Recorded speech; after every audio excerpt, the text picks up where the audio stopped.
2020 मसीहा फेब्रुआरी 13 तारिख दिन नंदीघोष जन्मलाभ करथिला। तेणु नंदीघोष को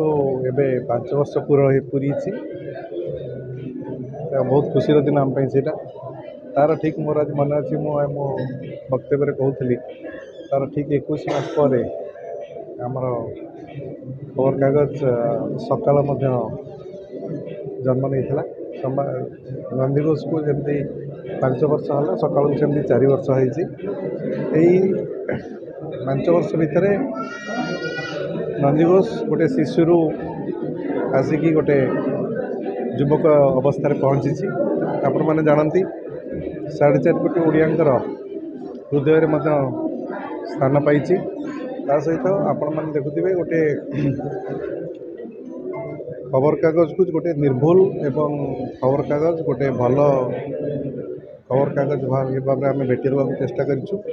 सहित नंदीघोष टीवी जमी न्यूट्रालिटी मेंटेन कर समस्त आगू को जीव एवं यही समय भितर नंदीघोष टीवी और सकाल पाठ्य आदृत बहुत लाभ कर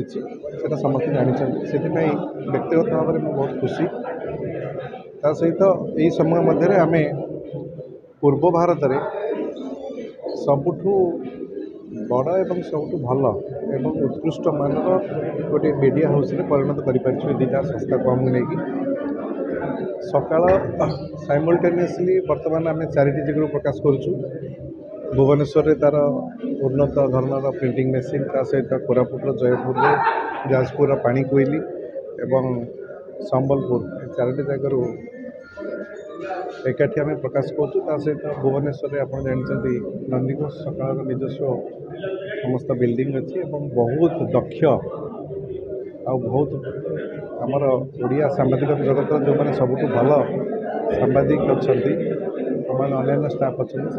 आम पाखे जोड़ी मोर सहयोगी हिसाब से तेणु आज गोटे खुशी दिन से उपलक्षे आम आज जो वार्षिकोत्सव थिला आज से विरोधी दल नेता और पूर्वतन मुख्यमंत्री माननीय श्रीयुक्त नवीन पट्टनायक मुख्य अतिथि भाव आज जोगदे से बहुत खुशी देती आज तेणु ये अवसर में आपण बहुत बहुत शुभेच्छा और अभिनंदन। Thank you.